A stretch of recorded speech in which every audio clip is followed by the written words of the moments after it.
चलिए, तो अब फिर बात करेंगे अपने प्रभाव चैप्टर की, है ना। छोटा सा ही चैप्टर है, कोशिश करेंगे कि इसको एक ही वीडियो में ख़त्म करने की, है ना। इसमें एक दो टॉपिक ही हैं समझने वाले, है ना, और वो काफ़ी इंपॉर्टेंट टॉपिक हैं, आपके प्रैक्टिस में भी आगे काम आएंगे, तो पढ़ेंगे उसको अच्छे से।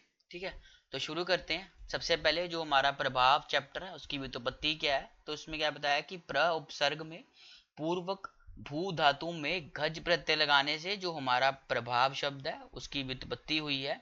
उसके बाद इसकी निरुक्ति क्या है कि प्रभवती विशिष्ट कर्म समर्थम भवती द्रव्यमनेन इति प्रभाव, है ना। यानी कि जो द्रव्य विशिष्ट कर्म करने में समर्थ हो उसे हम प्रभाव कहते हैं। बेसिकली जो हमारा प्रभाव है वो होता क्या है कि जो हमारा कोई भी द्रव्य है ना, उसमें जो रस गुण वीर्य विपाक हमारे प्रेजेंट होते हैं, बट हमारे आचार्यों ने क्या बताया कि उसमें एक विशिष्ट कर्म प्रेजेंट होता है, यानी कि कोई एक्स्ट्रा कर्म प्रेजेंट होता है ना, जिसे हम प्रभाव कहते हैं। आचार्यों ने आगे उसकी डिस्क्रिप्शन भी दी है, तो वो भी पढ़ते हैं एक बार। सबसे पहले हमारे आचार्य चरक ने क्या बताया कि रस वीर्य विपाका नाम सामान्यम यत्र लक्ष्यते विशेष कर्म नाम च प्रभाव तस्य ससमृत, है ना। इसकी जो रेफरेंस है वो है हमारी चरक सूत्र 26 चैप्टर का 67 श्लोक। सो इसमें क्या बताया कि रस वीर्य विपाक आदि के समान होते हुए भी द्रव्य में कुछ विशेष कर्म करते हैं, हाँ, द्रव्य जो हमारे यहाँ कुछ विशेष कर्म करते हैं उसे हम प्रभाव कहते हैं।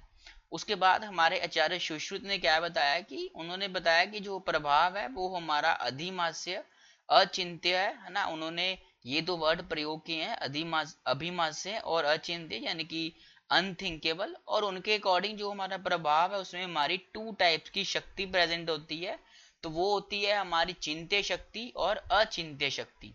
चिंत्य शक्ति यानी कि आइडेंटिफिकेबल और अचिंत्य शक्ति यानी कि अनथिंकेबल, है ना।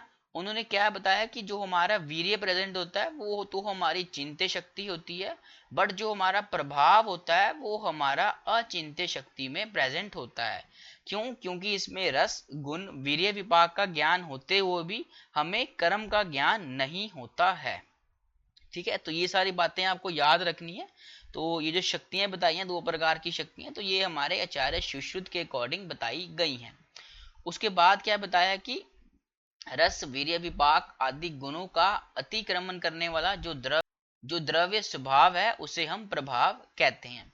लास्ट में हमारे आचार्य भाव प्रकाश ने क्या बोला कि विशिष्टा शक्ति प्रभाव, यानी कि विशिष्ट शक्ति को ही हम प्रभाव कहते हैं। उसके बाद कुछ एग्जाम्पल दी गई हैं, है ना, आपको इसमें से एग्जाम्पल याद करनी है। सबसे पहले जो हमारी एग्जाम्पल है वो है हमारी दंती और चित्रक की। इसमें बताया कि दोनों ही हमारे कटु रस वाले, कटु विपाक वाले, वीर्य उष्ण वाले, है ना, बट जो हमारी दंती है वो प्रभाग से विरेचक है, और जो हमारी चित्रक है उसमें ऐसा कोई भी कर्म हमें देखने को नहीं मिलता है। उसके बाद नेक्स्ट है मणि धारण और मंत्रों के अनेक कर्म होते हैं, ये भी हमारी प्रभाव की ही एग्जाम्पल है। नेक्स्ट बताया कि जो हमारी वृक्ष औषधियां होती हैं वो हमारी शुक्र उत्पादक होती हैं, और जो हमारी वाजीकरण औषधियां होती हैं ये हमारी शुक्र विरेचक होती हैं। नेक्स्ट बताया कि मधु यष्टि और द्राक्षा के बीच में, है ना, कि जो हमारी मधु यष्टि और द्राक्षा है ये दोनों ही हमारे, है ना, इन दोनों का ही जो हमारा रस गुण वीर्य विपाक है ये सेम होता है, बट जो हमारी द्राक्षा होती है ये हमारी विरेचक कर्म करने वाली होती है, वहीं जो हमारी मधु यष्टि है उसमें ऐसा कोई भी कर्म देखने को नहीं मिलता है। नेक्स्ट बताया घृत और दुग्ध के बारे में, यानी कि जो हमारा दोनों ही जो घृत और दुग्ध हैं ये हमारे मधु रस वाले हैं, शीत वीर्य वाले हैं, बट जो हमारा घृत है वो प्रभाववत दीपन होता है, वहीं जो हमारा दुग्ध होता है वो उसमें ऐसा कोई भी हमारा दीपन कर्म देखने को नहीं मिलता है। लास्ट में आपको तिल और मदन फल के बारे में बताया कि दोनों ही हमारे मधुर कषाय तिक्त रस वाले होते हैं, स्निग्ध पिच्छिल गुण वाले होते हैं, परंतु जो प्रभाव है, प्रभाव के अकॉर्डिंग जो हमारा मदन फल है वो हमारा वमन कारक होता है, वहीं जो हमारा तिल होता है उसमें ऐसा कोई भी कर्म हमें देखने को नहीं मिलता है। ठीक है, नेक्स्ट आपको प्रभावजन्य कर्मों के बारे में बताया, तो इसको भी थोड़ा अच्छे से पढ़ लेते हैं। तो यहाँ पे बताया कि जो हमारे औषधीय कर्म है उनमें जो हमारी दंती है और जो हमारी द्राक्षा है दोनों ही हमारी विरेचक कर्म करने वाली होती हैं। उसके बाद मानस कर्म के अकॉर्डिंग जो मणि धारण करना और मंत्र भूत आदि से रक्षा करना ये भी हमारा मानस कर्म के अकॉर्डिंग प्रभाव का कर्म है। और अगदीय कर्म यानी कि अगत तंत्र के अकॉर्डिंग क्या है कि शीरीष आदि का विषगन प्रभाव, तो ये भी हमारा प्रभाव का कर्म है। और रक्षोगन यानी कि अग्रु आदि धूपन द्रव्यों का रक्षोगन प्रभाव है, तो ये भी हमारा रक्षोगन के अकॉर्डिंग प्रभाव का कर्म है। और लास्ट में हमें भौतिक कर्म बताया यानी कि फिजिकल प्रॉपर्टीज बताई हैं, तो यहाँ पे बताया कि चुंबक द्वारा शल्य का जो आकर्षण है वो भी हमारा प्रभाव के अकॉर्डिंग ही होता है। उसके बाद नेक्स्ट आपको एक इम्पोर्टेंट डिफरेंस दिया गया है वीर्य और प्रभाव के बीच में, है ना, 5 मार्क्स का बन जाता है आपके एग्जाम में, इसको याद रखना। ठीक है, सबसे पहले यहाँ पे क्या बताया कि जो हमारा वीर्य होता है ना, ये हमारा चिंत्य होता है ना, वहीं जो हमारा प्रभाव होता है वो हमारा अचिंत्य होता है। उसके बाद है ना, ये जो हमारा वीर्य है इसमें हम कर्मों की बात करते हैं, वहीं हम प्रभाव में कर्मों की कोई भी बात नहीं करते हैं। हमने पीछे पढ़ा था है ना, आचार्य सुश्रुत ने ना, अचिंत्य को ही हमारा प्रभाव मानना है क्योंकि ये कर्मों के अकॉर्डिंग नहीं होता है। उसके बाद जो हमारा वीर्य होता है ना, ये हमारा दोष प्रयत्निक चिकित्सा होती है, यानी कि ये दोषा स्पेसिफिक कंडीशन में यूज होता है। वहीं जो हमारा प्रभाव है ये हमारा डिजीज स्पेसिफिक होता है ना, ये हमारा दोषा स्पेसिफिक नहीं होता है क्योंकि दोषा स्पेसिफिक वीर्य होता है। तो ये कुछ 3 पॉइंट्स आपको याद रखने हैं। एग्जाम में आप सबसे पहले इन दोनों की डेफिनेशन लिखोगे, फिर इनके एग्जाम्पल लिखोगे और उसके बाद आप ये तीनों पॉइंट्स वहां पे कोट कर सकते हो। ठीक है, उसके बाद नेक्स्ट आपको एक इंपॉर्टेंट डिफरेंस फिर से दिया गया है समान प्रत्यारब्ध और विचित्र प्रत्यारब्ध के बीच में, है ना, ये समझने वाला टॉपिक है, आपके काम भी आएगा आगे प्रैक्टिस में।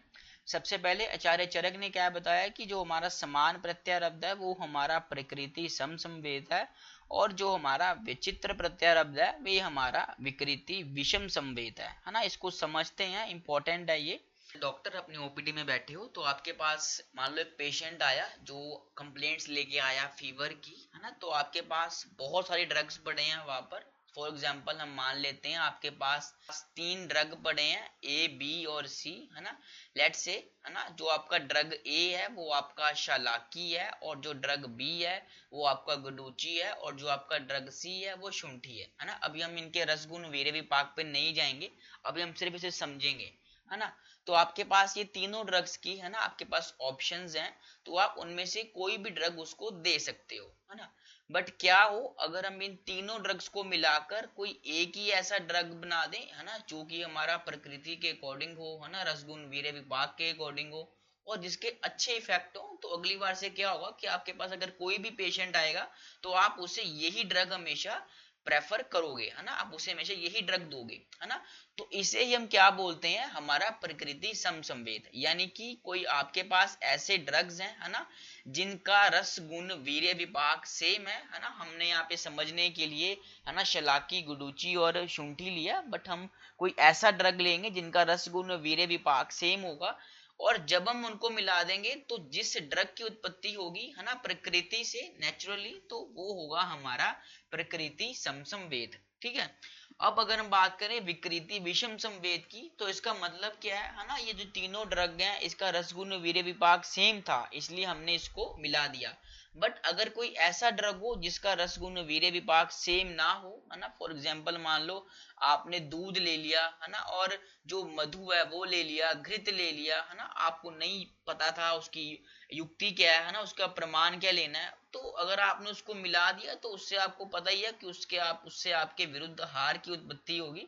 तो इसको ही हम क्या बोलते हैं, विकृति विषम संवेद, यानी कि कोई ऐसा ड्रग लेना, है ना, जिसका हमें ज्ञान नहीं है, जिसका रसगुण वीर्य विपाक नहीं है, तो उससे जो हमारे ड्रग की उत्पत्ति होगी वो हमारे लिए हानिकारक होगा, उसका जो प्रभाव होगा वो हमारे लिए हानिकारक होगा, जिसे हम बोलेंगे विकृति विषम संवेद। ठीक है, तो ये है वो 2 टर्म्स। आई होप आपको ये टर्म्स अच्छे से समझ आई होंगी।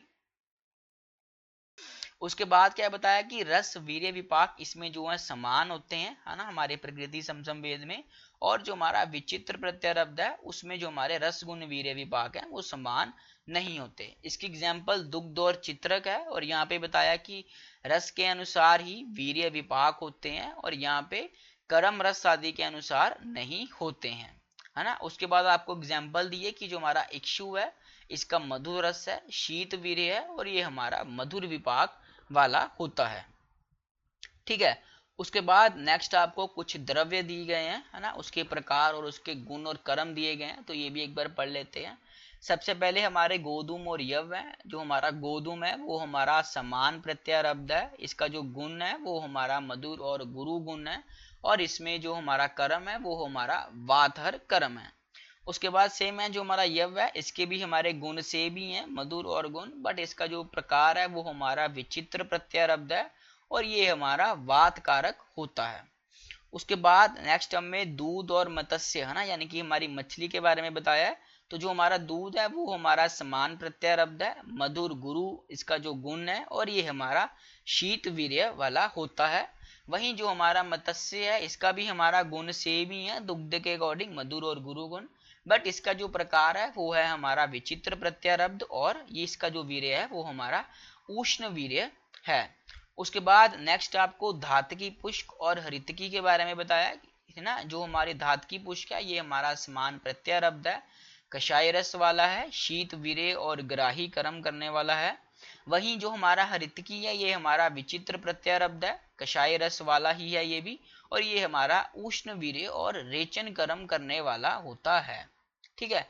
नेक्स्ट आपको विचित्र प्रत्यारब्ध और प्रभाव के बीच में डिफरेंस बताया है, तो ये भी आप एक बार पढ़ लेना।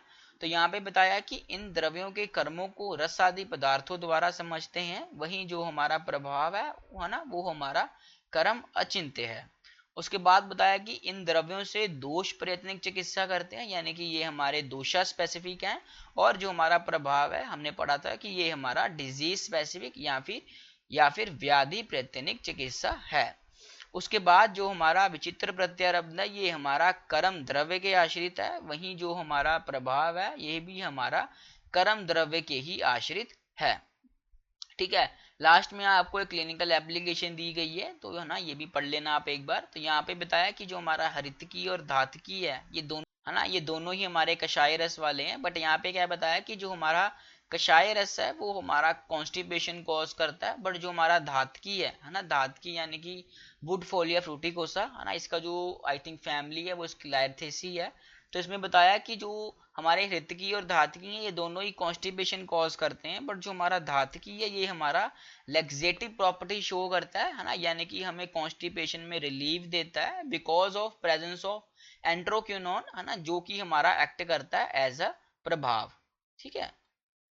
तो ये आपको याद रखना क्लिनिकल एप्लीकेशन, है ना। तो यहीं पे जो हमारा प्रभाव चैप्टर है वो खत्म होता है ना। इसमें कुछ टर्म्स ही हैं जो आपको अच्छे से ध्यान देने वाली हैं।